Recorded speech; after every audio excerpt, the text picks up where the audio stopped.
You sit next to me. You sit next to me. Oh, guess so.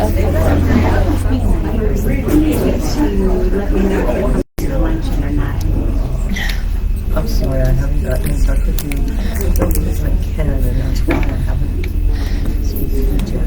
But you're Shawnee. Yeah. Well, it's nice to meet you. Thank you. Yeah. Okay, am I going?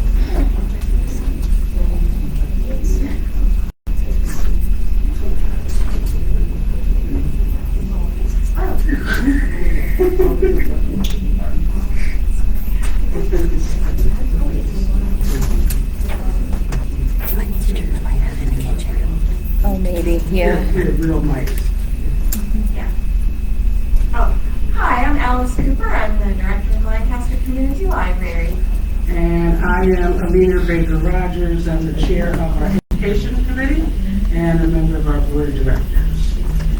And we're really excited to be here tonight with this fantastic opportunity to hear some live speaking from community members about someone who made a difference in our lives. Yeah. Good. And my job now is to introduce to you our MC for the night. That is Denise DeFries. She is a local author. And our other MC is Billy Williamson, who is a local stand-up comic. So I think you can handle this thing, right? All right. Thank you.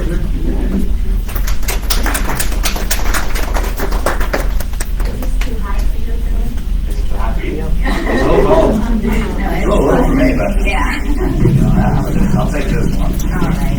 You take that one. How's everyone doing tonight? All right, I'm excited. I'm nervous, but I'm excited. What about you? I'm actually really calm because I have never been to such a well-organized event in my life. I'm used to doing open mics at coffee shops where all you can hear is the espresso machine, and I've even done some readings outdoors. So how does this compare to some of the things that you've done? It's more nerve-wracking because it's a smaller crowd for me. Tell us about what you usually do. I've been to most of the comedy clubs in Virginia, the Kazi's and Newport News, both Funny Bones in Richmond and Virginia Beach, and I've also been to Nashville. So I also ran Not So Average Brewhouse's Open Mic Night for a little bit. It was a really fun time. If a lot of y'all were there, you might recognize me and realize I'm terrible. No. What we're going to do is we'll take turns introducing the speakers. They'll come up in the order that they're in the pamphlet here. And we're going to time you. You get 3 minutes. We'll give you a 1 minute warning. And then I think Billy will drive you off because I'm not strong enough. Oh no, I'm very nice about it too. If you go a little bit over, we understand. It's brand new. Some of y'all, how many of the speakers today have spoken in public before? All right, all y'all. All right, good. So you know to keep the mics close to your mouth so that way we can all hear it, or else you won't slowly be able to hear anything that you say. So just make sure you keep it close to your mouth. That's something I have to do myself. And I'm ready to see what everyone's here to talk about. Yes, and also I want to remind the audience that you feel free to use any expression of approval that you like, including standing up and cheering out loud. Just don't throw a chair. Would you like to start by introducing Mallory? Yeah, let's go ahead. Our first speaker of the night, Mallory O'Brien. Oh, beer. Oh, beer. My goodness. Mallory O'Beer. I have a reading disability. Oh, goodness. Mallory O'Beer. Is it possible someone would be willing to go first instead of me? My parents are stuck in traffic. I know they Yes, of course. Yeah. It's all good. I understand that. Lona Duncan? Alona Duncan, please come to the stage.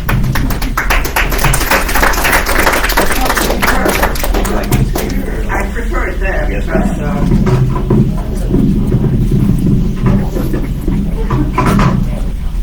Since we've got two more, I'll take the pen back. Good evening. I guess everybody can hear me. Yes. Okay. Today is a very special day for me. This evening, 45 years ago, October 18th, 1979, I gave birth to Natasha Jean Duncan, a beautiful redhead with big hazel eyes and perfectly bow-shaped lips. Her father and I named her Natasha after Natasha Rostova in Tolstoy's War and Peace. I could not have known then how befitting the name would be. Like Tolstoy's heroine, my daughter shared her spirited nature, her impulsiveness, her defiance of social norms. At 8 months, she posed for the camera and drew attention, and at 10 months, I recognized her determination when she walked unaided. Natasha grew up to become an exemplary student. When we moved to France, she entered the French school and within months mastered the French language. She studied piano, then voice. Acting was her true passion. After we returned to the US, she finished high school with an international baccalaureate, moved to New York City to attend the American Academy of Dramatic Arts. Meanwhile, she earned a living as a model for the prestigious Wilhelmina modeling agency, and assignment took her to places in the US, to Europe, and to Africa. And I have a photo here to give you a picture of what she looked like. Tragically, Natasha died on July 21st, 2001 in New York City. But I feel blessed that she shared 21 years of her life with me. Khalil Gibran, the Lebanese-American philosopher and poet, said the following about children in his book, The Prophet.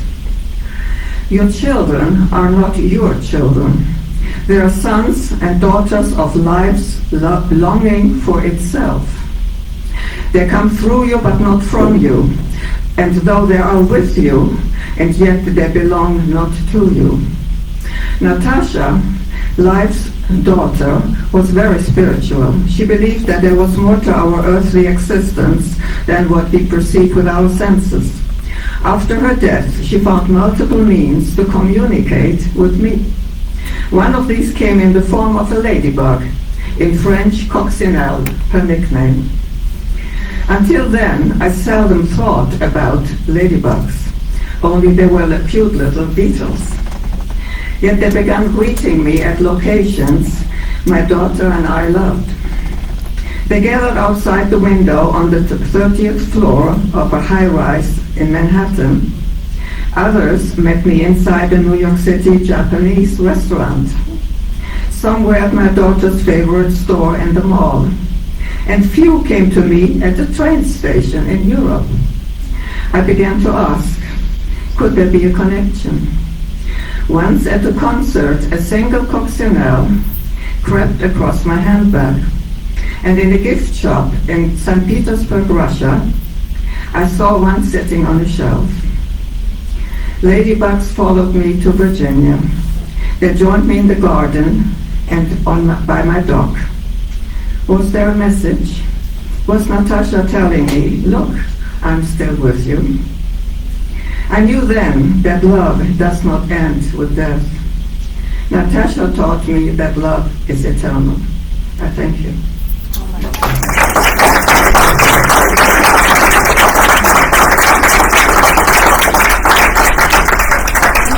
That was wonderful. Next up is Dale Wilson Kenna.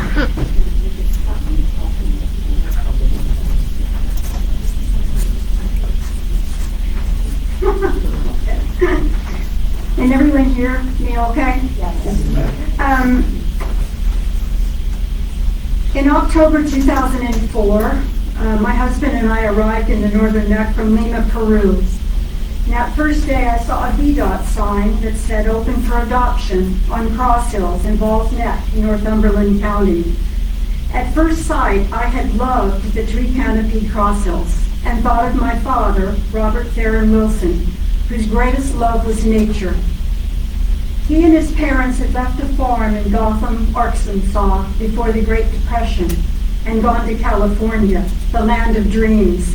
And ironically, here I was in Virginia, the Californian who lived in 5 foreign countries and through serendipity ended up in the South, the region Father left as a boy for the West.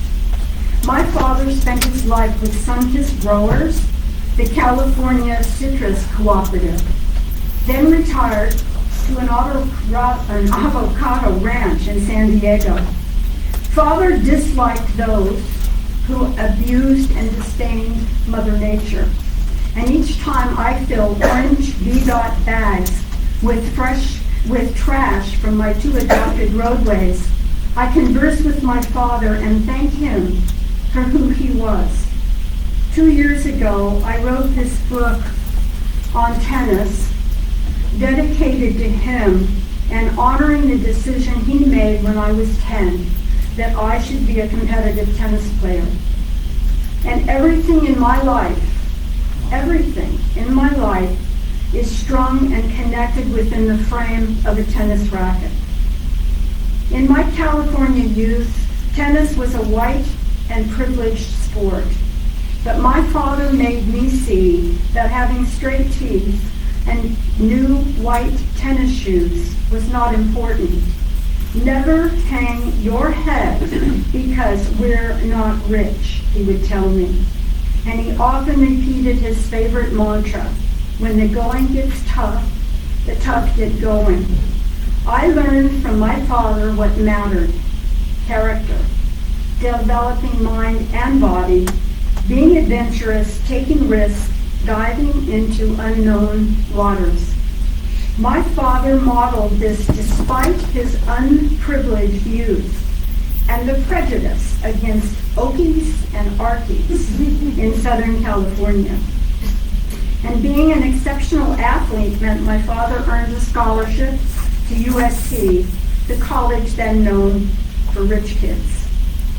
Yesterday, I reread the journal that my father wrote in 1929, and he took a year off from college at USC, and he acquired a job on a commercial ship, worked in a galley, sailed to Europe, and traveled the continent.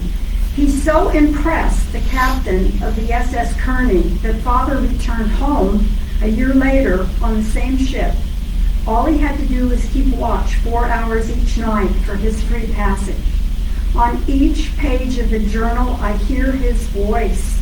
Note how beautifully he wrote. See his fine handwriting and admire his exquisite signature. Over 50 years after that trip to Europe, my father in 1983 was given a new heart valve, compliments of a pig. He found this humorous, as his family had raised pigs on the farm in Arkansas. What father did not know is that he received HIV-infected blood during the operation. HIV unknown then, in 83, to the public.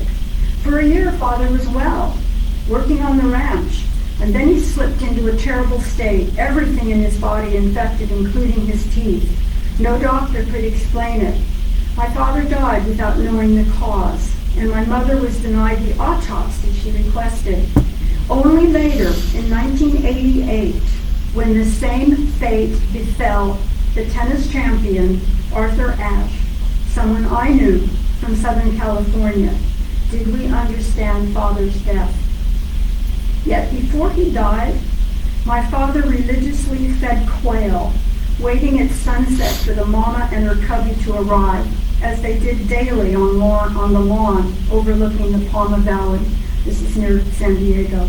Only now, in my 80s, have I begun to understand why father fed quail, relished sunsets, and waited in tides of memory. And for 20 years, I've been walking Cross Hills, clearing its trash, passing signs that say, in memory of Robert T. Wilson. Thank you.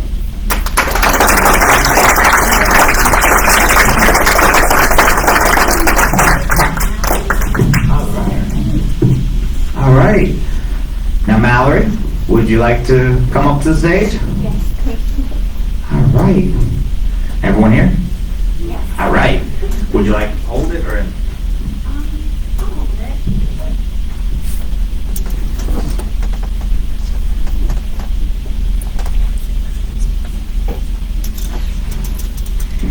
Anybody home? My great Uncle Billy's unmistakable greeting would shake the house like thunder whenever he walked through our door. Never empty-handed, he'd have a song on his lips, a story to tell, plenty of jokes to make us laugh, and food for our table, some of which he'd grown himself. Billy Dawson applied his knowledge of chemistry to farming, pouring his heart and soul into the Northern Neck soil. But the seeds he planted weren't just the crops he grew. After he passed, I could plainly see the fruit of his labor. For the people who gathered to thank Uncle Billy and say goodbye overflowed our small church and covered the fields like wheat. While Uncle Billy was the busiest man I've ever met, he still made time for adventures with my siblings and me, and was always very supportive of us. A man of many talents, there are some things Uncle Billy mastered that I'm very glad he didn't teach me, like how to play a harmonica and drive a truck with your knees simultaneously.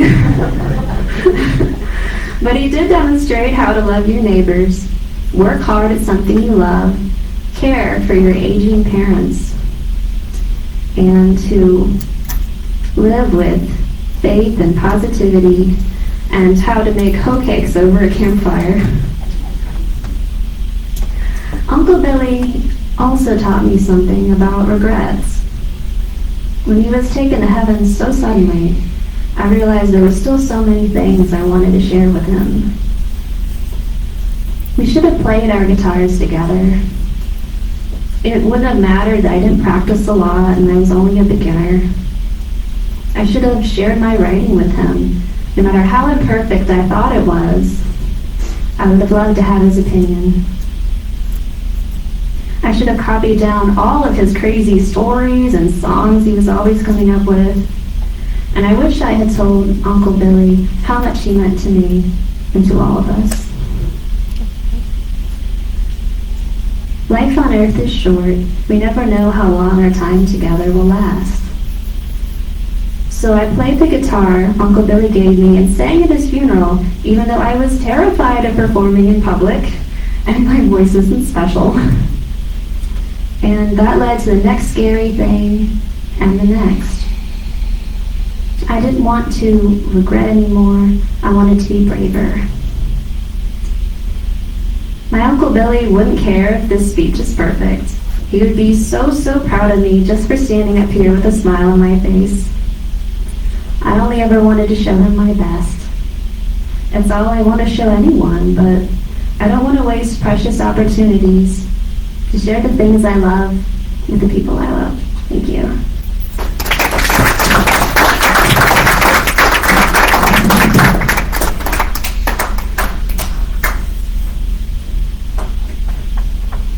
We'll have one more reader before we take a break, and our next scheduled speaker is Amanda Johnson. Is Amanda Johnson here? So let's take a break. And what are we going to do on our break? We have fruit, we have water. All right. Help yourself to the goodies in the back, and the raffle will come later.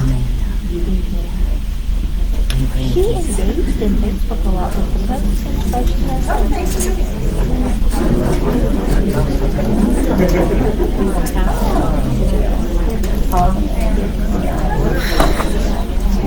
If I stop it, then I got to figure out how to reach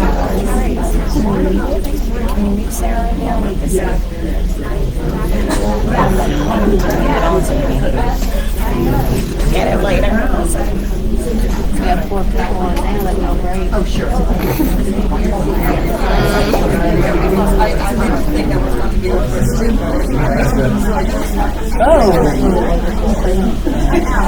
Thanks right there.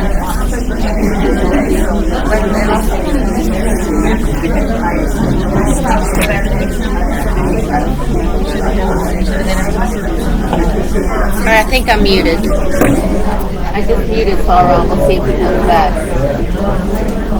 I'm just looking to see if it...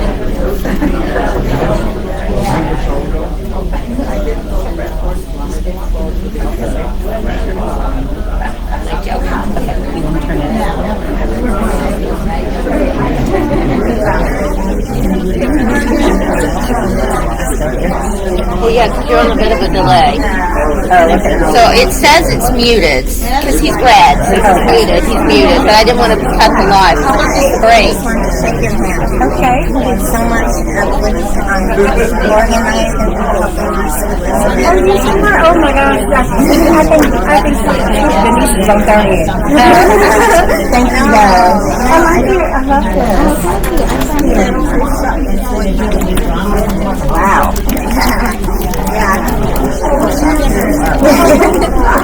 You said, well, ring and roll. That's good, right? Well, thank you so much. It's so nice to know that I don't know about right away, but in a timely manner. That's what I'm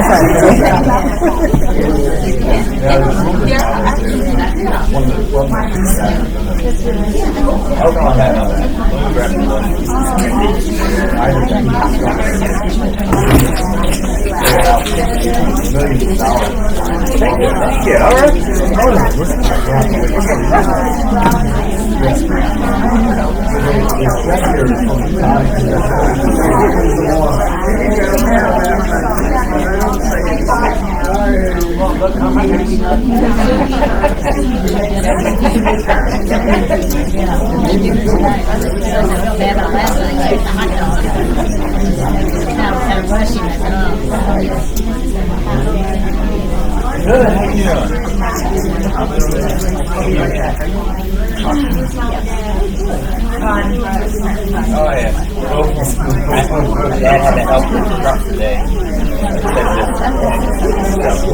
And Mom got stuck out the and then got a truck.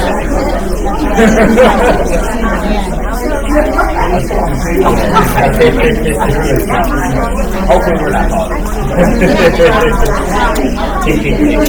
When I actually called, I can write a lot of my media press.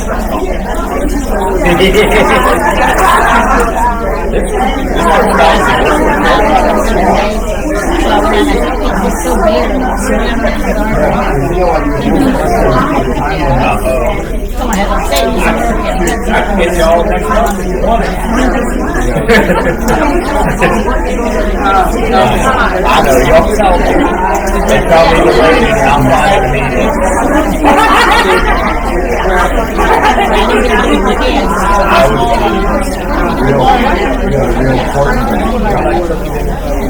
I said some woman just making a reminder.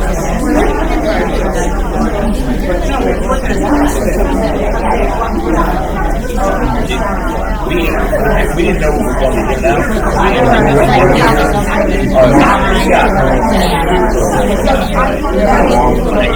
They were still taking care of her. Then we're like 30.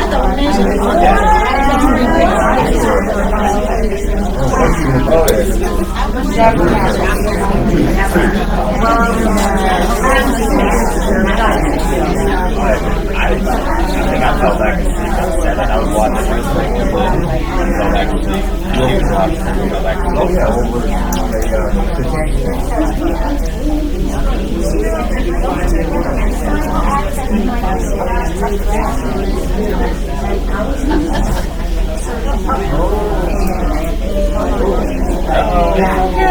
You getting hungry? She's like, I'm hungry. She's like, I'm the one getting hungry. What are you talking about?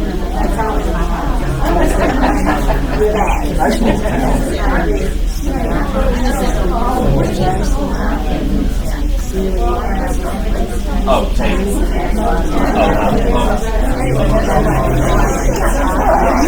Come on, we're traveling. It's thirsty.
Couldn't get out the door, right?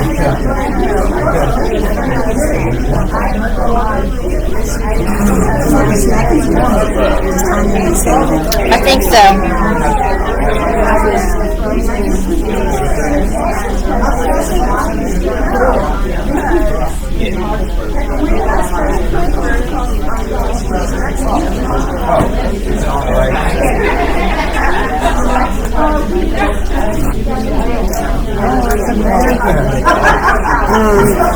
She's in, and she said no problem.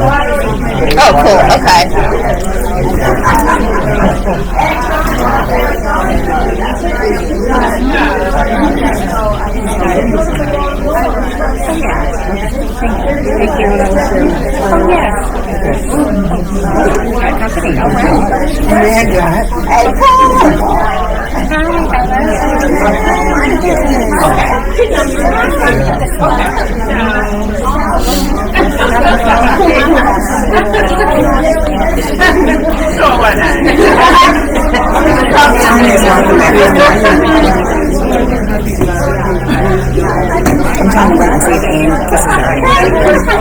Give Tanya a hug. You didn't think so.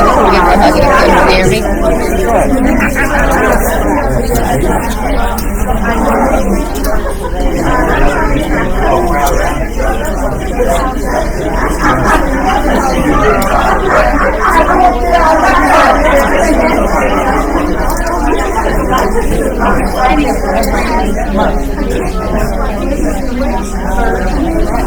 Hey, Sean, when is bingo? It's the last Friday. When is bingo?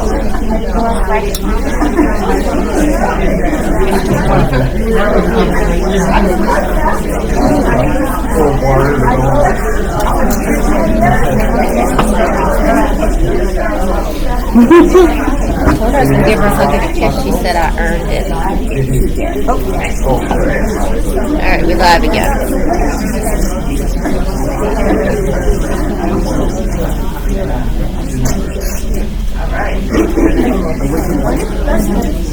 Alright. We're going to get back into the show. Our next speaker is Barbara Etner. Barbara Etner. Yeah, we did it together. I'm so sorry. I read it one way, say the other. My apologies.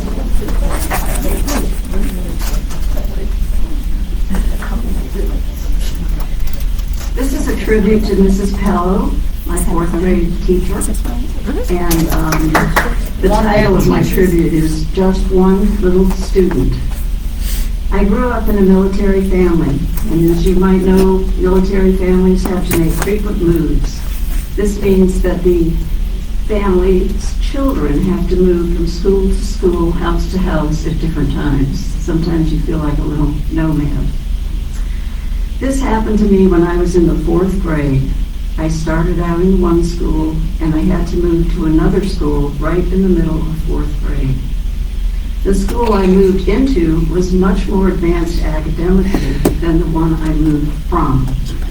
So I was seriously behind in most of my subjects, especially in math. Students in the new class were doing fractions, decimals, and long division. I was lost academically. It was likely that I was going to be held back a year and have to repeat the 4th grade. I was a very serious student, and the thought of having to repeat a grade was very upsetting to me. As it happened, The fourth grade teacher in my new school, Mrs. Pello, believed that I had the potential to master fourth grade subjects, including the mathematics in which I was so far behind. At the end of the year, she offered to tutor me over the summer so I could catch up with the other students and would not be held back from moving on to the 5th grade. For 6 weeks that summer, Mrs. Pello came to my home 3 times a week and grilled me in everything I needed to know about math, plus some English and social studies as well. At the end of the summer, she recommended to the principal and school faculty that I was ready to move on to the 5th grade and should not be held back.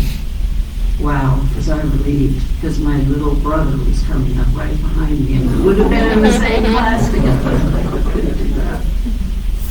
So when we all went back to school in the fall, I looked around for Mrs. Pello to thank her for working with me so hard and helping me pass the 4th grade.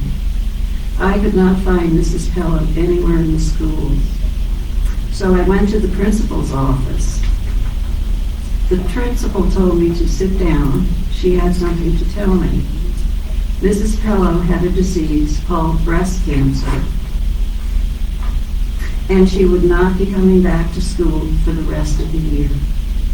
In fact, Mrs. Pello passed away that fall as I entered the 5th grade in good academic standing thanks to her. I have never forgotten Mrs. Pello. Despite battling cancer that summer, she had the dedication, compassion, skills, and devotion to teaching to help me, just one little student, be successful at an important time in my life. Now, when things get tough in my life as an adult, I often remember Mrs. Pello, a true hero to me and a role model I try to emulate in her honor.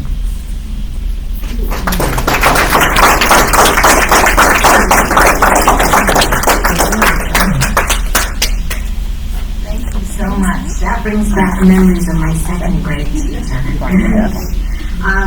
The next person to read, I'm going to speak, is Alina Baker Rogers.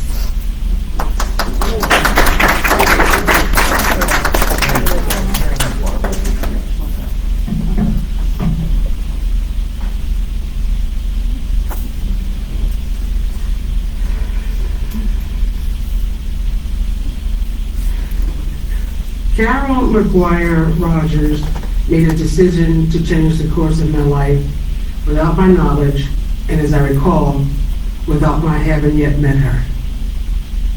This was in the mid-80s.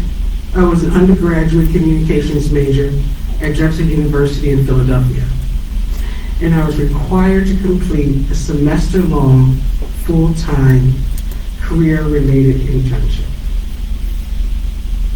Unfortunately, the career placement office was unable to secure an internship for me other than as a sales clerk in the women's clothing department at JCPenney's.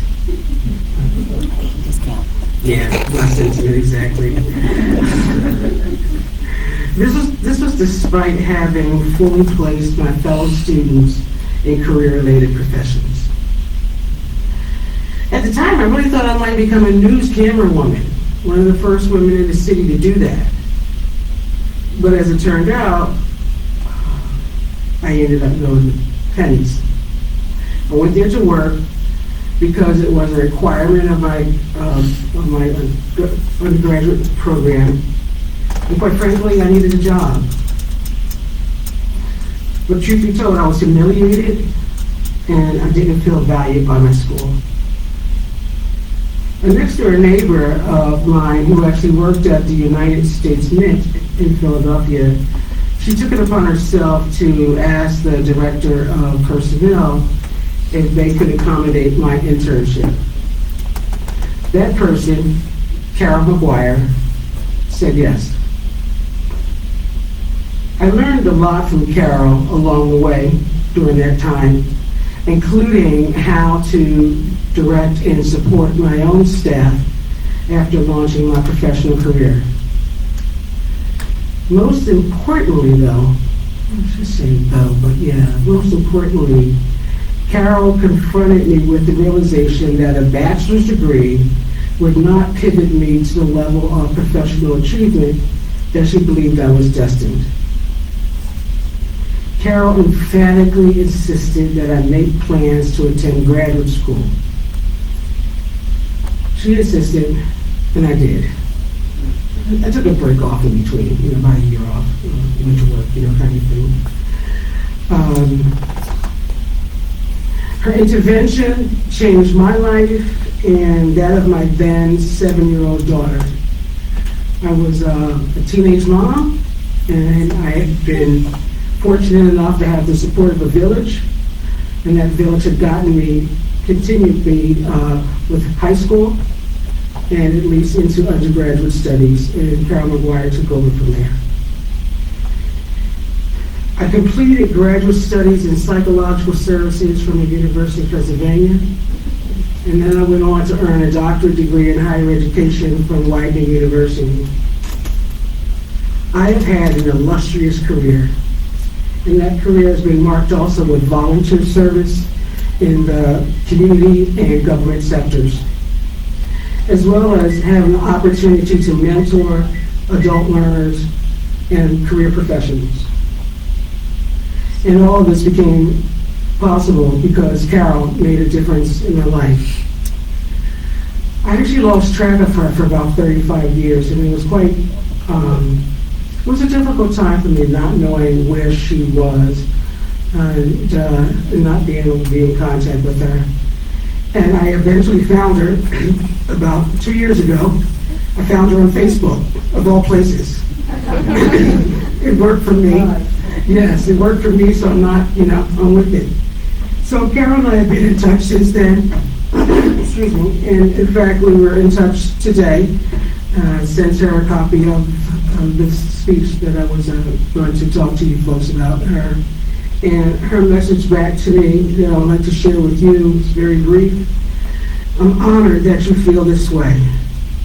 Thank you for your kind words. So, just wanted to share.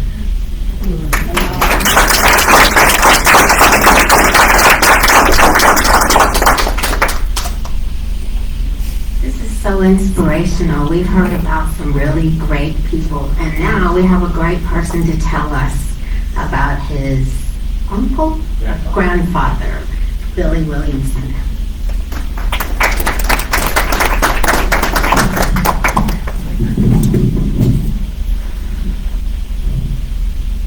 Morris Clayton Dameron, or as everyone knew him as MCD, was a waterman here at Kellum Seafood for about 40 years.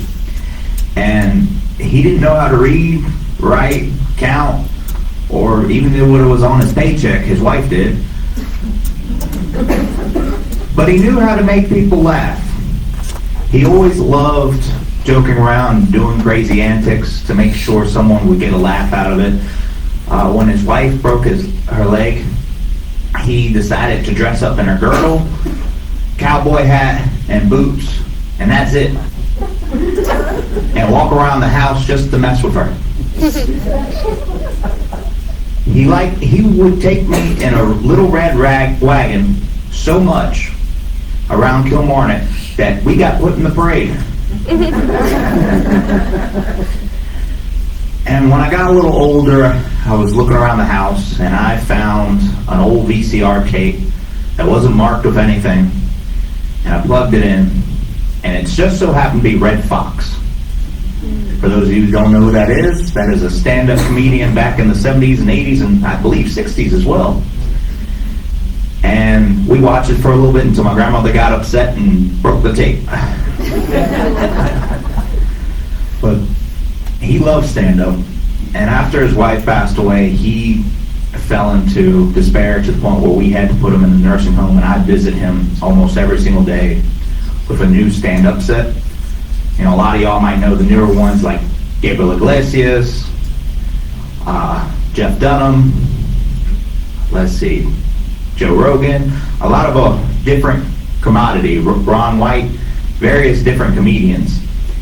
And to the point where I saw how much joy came in his face, that I told myself one day I wanted to become one. Now, he sadly has passed away. Dang, I did not think I was going to get emotional. My apologies. He's never gotten to see me on stage. I feel like every stage I'm on, he's there with me. So I just want to dedicate that night to him. So thank you all so much.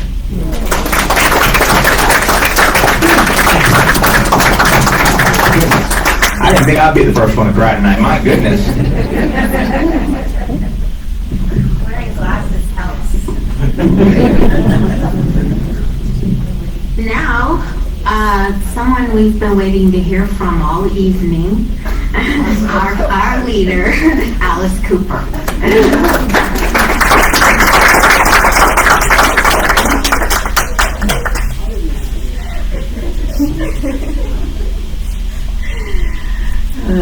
I asked Delina why I was last, and she said, well, you were the last to sign up, so there you go. And you all have been wonderful and so inspiring. So here's my person. For years, I worked in libraries, and for me it was very fulfilling to help people with their information needs. And the decision to obtain a master's in library science came to me when I realized I could live anywhere as a librarian. Virtually every place, small or large, has a public library. At the time, I was working at the Carnegie Library of Pittsburgh, just a couple blocks away from the library school at the University of Pittsburgh. And through an interesting turn of events, I ended up paying only $30 for my master's degree. But boy, I worked hard with 2 graduate assistantships and taking classes full-time. Upon receiving my MLS, my goal was to become the director of a rural public library located near water. This was the early days of the internet, and someone had started posting library jobs online. So I pulled out my paper atlas, because that still was what you needed to do, and looked up these locations. Interestingly enough, the Northumberland Public Library in Heathsville, Virginia, was located on the Chesapeake Bay, and they had posted a job opening for a library director. One of my Virginia-born instructors said that it was probably a lovely retirement community on the water, and wasn't she right? So I was invited to interview by a committee led by Library Board President Porter Keir. It was so exciting to meet new people and visit a new area, and to think about being the first official library director in a new building that had just opened. And everyone was so kind and friendly. Guess what? I was offered the position and moved to Northumberland County, Virginia. It was a little overwhelming to move to a brand new area that was so different from city life and instantly be in charge of a new library. But Porter and his wife Mary immediately made me feel welcome, and they provided unconditional support. He was always available for me. He was always there whenever I called, and he was an unending source of positivity. That, combined with his wacky sense of humor, really helped to lower my stress and to feel at home. Paleontologist Dr. Porter Keir had retired from being director of the Smithsonian Museum of Natural History. It was an honor to work with such an accomplished person at this tiny rural library. However, he and his wife Mary were unpretentious, down-to-earth people. They thoroughly enjoyed living in and learning about the Northern Neck. Both of them had scientific backgrounds, so birding and getting to know the flora and fauna of the area was completely fascinating to them. They were also people, and they became friends with people from all walks of life, all economic situations, and all races. They learned about the history of the area to better their understanding of the people. They learned the old game of dominoes that the Bornheers had started playing after the Methodists moved to the area in the 19th century, and the Methodists had declared that card playing was evil. Porter told me that the people here were so good because of the Methodists. This is interesting in a little bit. You'll find that especially interesting when you know a little more about him. But anyways, the Keers firmly believed that the public library was the university of the people, and so they provided much time, talent, and treasure to that end. They respected my position as library director and being expert in library services, while they introduced me to the people and the major library stakeholders. Before I arrived, the Northumberland Public Library was operated by library clerks and many volunteers, and it was certainly an adjustment for everyone with the arrival of a professionally trained librarian. Developing the library collection, for example, had been performed by volunteers. Early on, there were differences of opinion about the inclusion of religious materials in the library. Porter, he was an atheist. He believed that the library should not contain any religious books. I explained that the library's mission was to provide materials that reflected a range of opinions on various subjects, and also reflecting the interests of the community. When the library shelves began to include nonfiction books about various Christian denominations, it gave Porter pause. He thought about this for a while, and then he asked me if we could include books on atheism, and I agreed that that was a good idea. That was Porter. Getting emotional too. In addition to being a board member, Porter was responsible for interlibrary loan. He thoroughly enjoyed researching and obtaining books for people and chatting with the patrons and learning about their interests in order to find out exactly what they needed. Sadly, Porter passed on in 2022 and his wife had passed in 2021. I wonder what his atheist heart discovered in passing from this life. I do know that his memory lives on, as well as his belief in the goodness of people, the importance of opening our hearts to others, and our responsibility to help our neighbor. He could laugh and joke and lighten the mood of any situation, helping to put things into perspective. After nearly 30 years, I'm still so grateful that Porter Keer helped to ensure my success as a library director. His mentorship, positive outlook on life, curiosity, intellectual brilliance, kindness, and sense of humor all contributed to making him a wonderful guide for any library director. Actually, wonderful was one of his most favorite words that he used when describing other people. Thank you.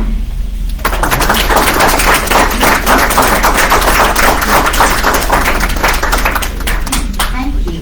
We have an addition to the schedule, so everybody welcome Deborah Alsco.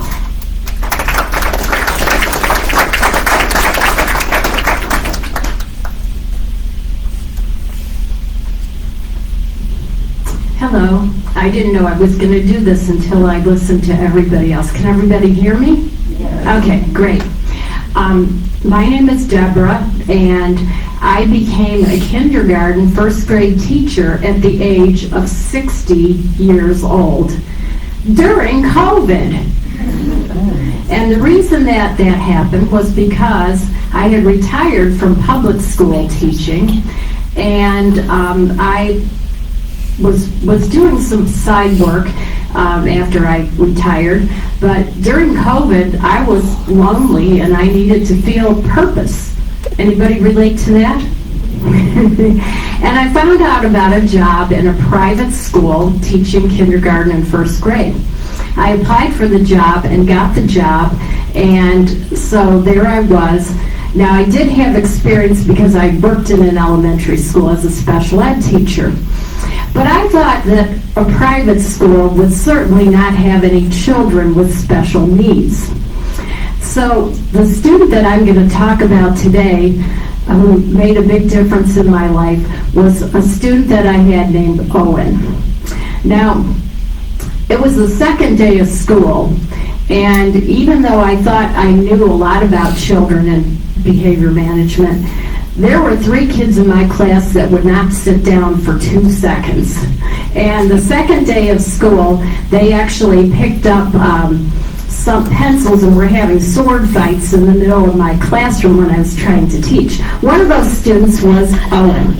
So I wrote a note home and called Owen's mother, and we had a little conversation, and I said, it's only the second day of school, and I'm in tears because your son is giving me such a hard time, and I need your help in understanding him.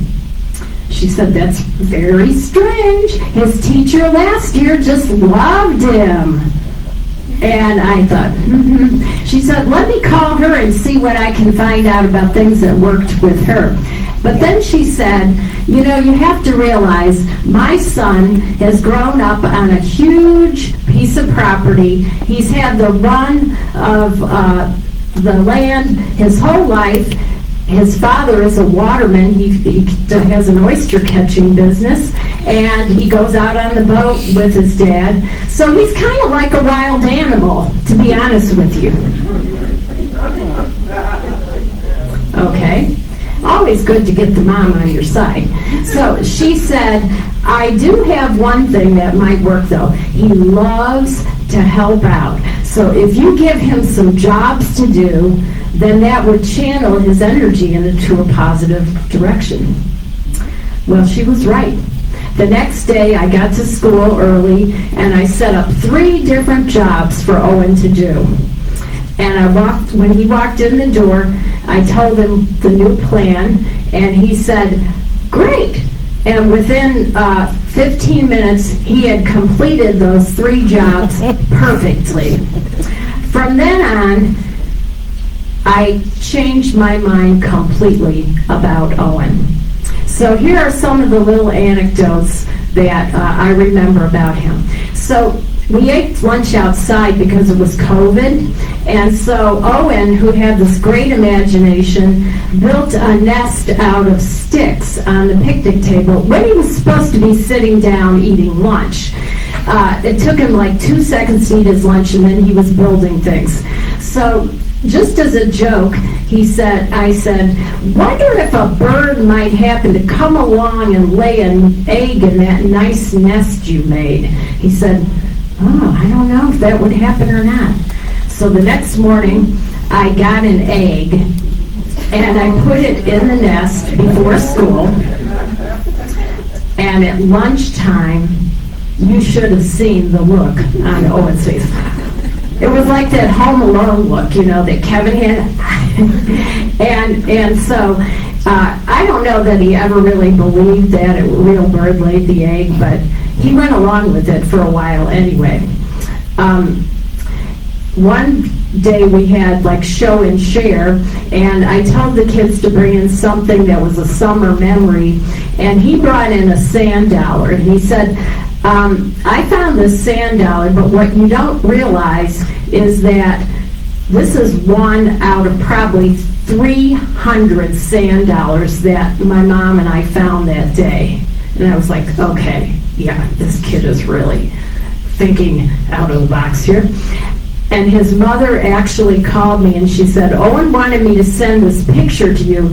And sure enough, there they were with these buckets full of sand dollars. They had found a special place on a barrier island that they had gone to, and there was just this plethora of sand dollars.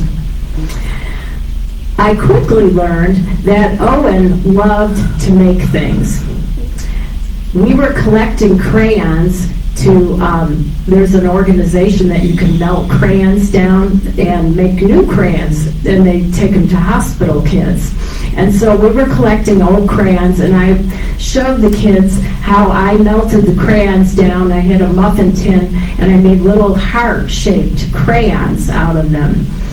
And the next day, Owen came in and he said, here, I have some more crayons for you to add to the box to send to the kids. And he had made heart-shaped crayons.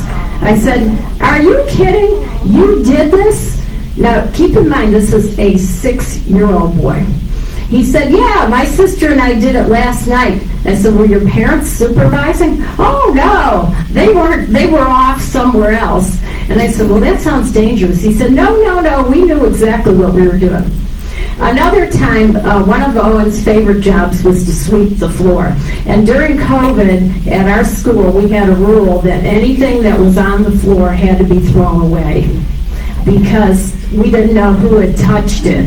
And this was like in the extreme early times of COVID when we had to spray everything down all the time. And so, okay. All right, so anyway, he collected things in the dustpan and he came to show me. He said, "Can you believe we're going to throw all these things away?"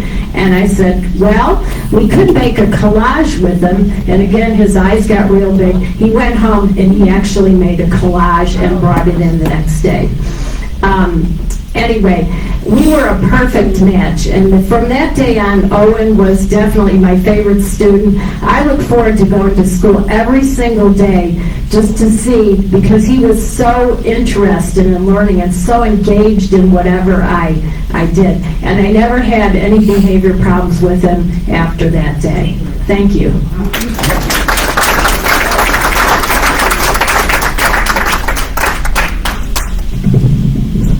Now, we just wanted to see if anyone else wanted to speak tonight. We're going to open up the floor. Did anyone else? Twice sold. All right. Let's get back up here. We're going to start the raffle, correct? Or announcements, or what's part of the program? Awards, yes, awards. What awards? No, I'm kidding. Just kidding. Certificates, yes.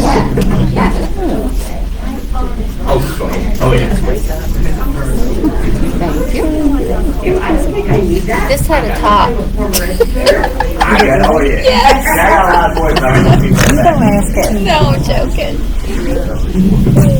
First, thank you very much for so many people coming out. This might be the beginning of a trend, because some of us have been very inspired by so many stories, and maybe some of us will have more courage next year to tell some of our own stories. But I wanted to, we have a few certificates for those who participated, and Deborah, pardon me? Oh, I'm sorry. I'm Ann Muse, and I'm the president of the library board this year. So, yeah, thank you for coming. Okay. Mallory, a very touching story about your uncle. I felt like I almost knew him. Thank you so very much. Here is a certificate of participation.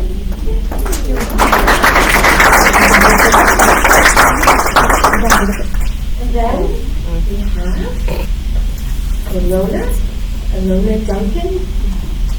Her story made me think of someone else.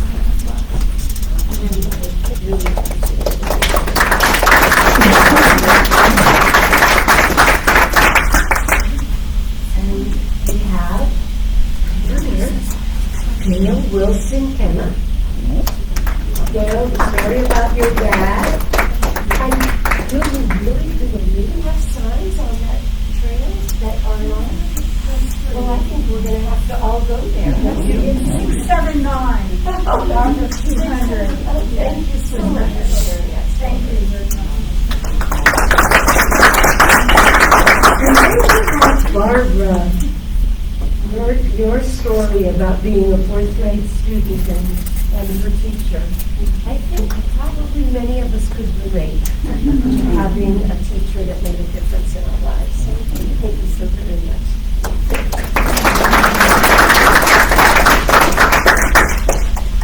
Who is our next? Oh my goodness, do I have to give you one, Alina? Or is it? No, not Alina, not yet. Barbara. Barbara, I don't see that. So good. So it is. Which one did I give you, Barbara? I think I had given you Amanda. You did. Yes, Amanda's not here. Would not have been funny if you got no. My words were sincere. Sorry, the certificate wasn't authentic. Okay, now Alina. Well, Alina, I knew we had a story about you. She's written a book at Sundays at 2 a few years ago. Yeah, you told us that story. You shared many stories, but I didn't know this story.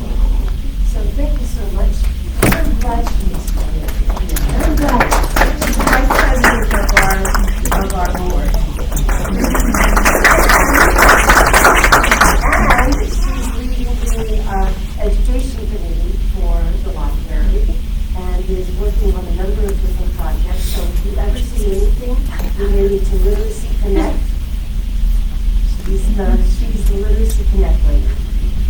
We'll be hearing more about that. And then we have Billy. Billy, your grandfather sounds like something else, and you know what? I think he is honestly.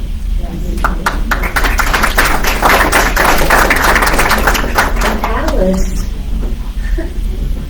I loved hearing the story about your coming here and about the game.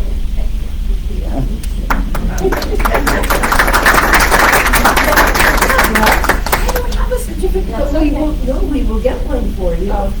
Yes, but thank you for being so just getting up and doing it. We really appreciate that. And that's that spirit that I hope many of us in this room felt. I have somebody that I can talk about. And so maybe we'll see you here next year, maybe around the same time, and for some more good stories. Thank you.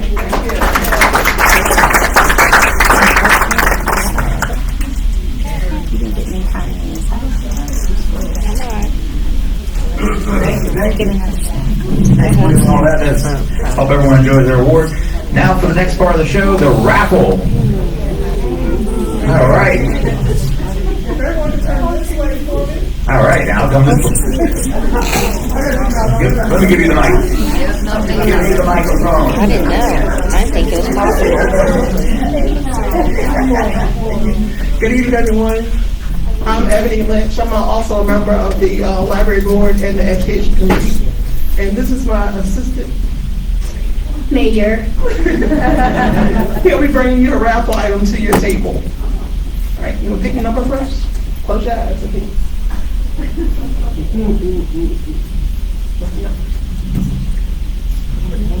557447.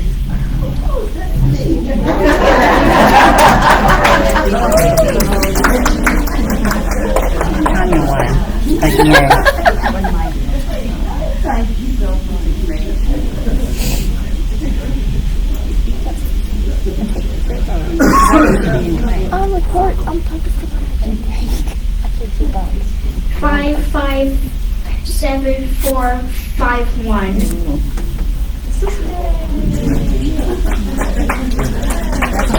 Oh, wow.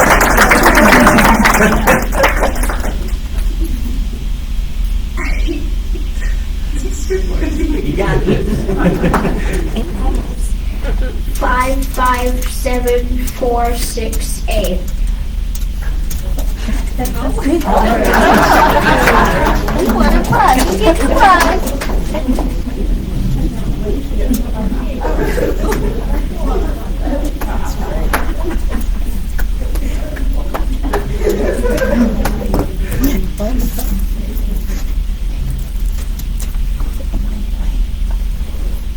557-481. No, 80. I mean 80. I'm gonna knock this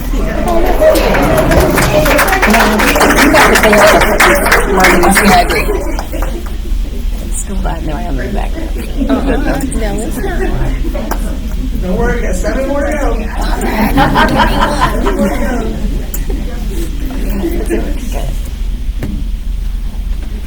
557443. All right.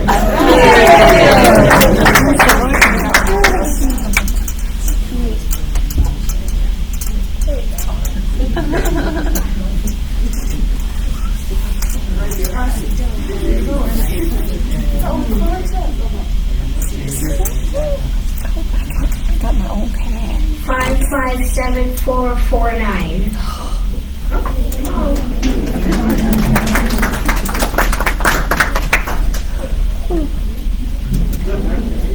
Thank you.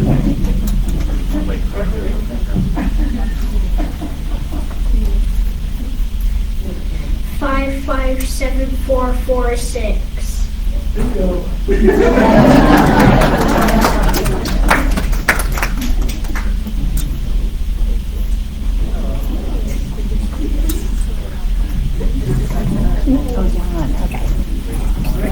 We have one last one. We have one small one. $557,469. You don't get a big one.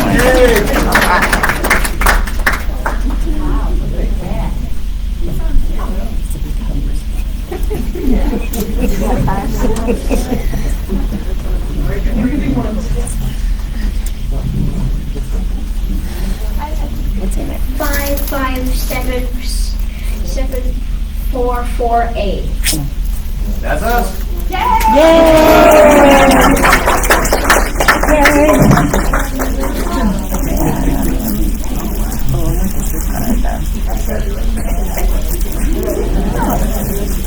Oh, that's not what this is for. It's a bookmark and more expensive. He actually bookmarks coffee. 557,471.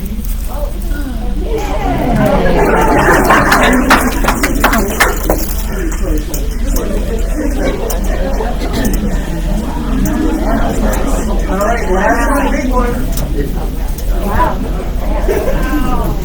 Ooh. All right, bring your eyes. Come on.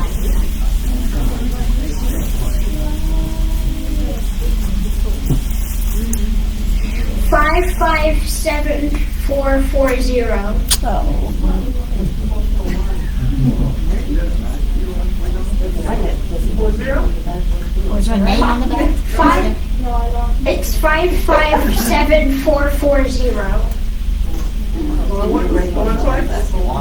Is there a name on it? Name written by it? Ebony, is there a name on the back?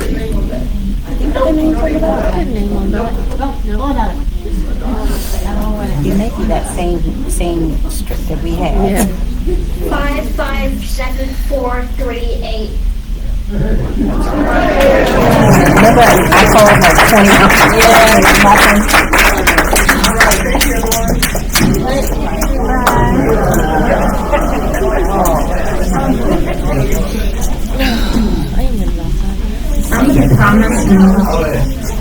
Somebody promised me I could have the last word. Would you like the next last word? Well, thank you all for coming.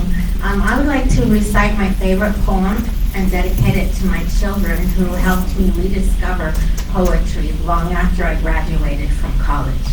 It's by Langston Hughes. Hold fast to dreams, for when dreams die, life is a broken-winged bird that cannot fly.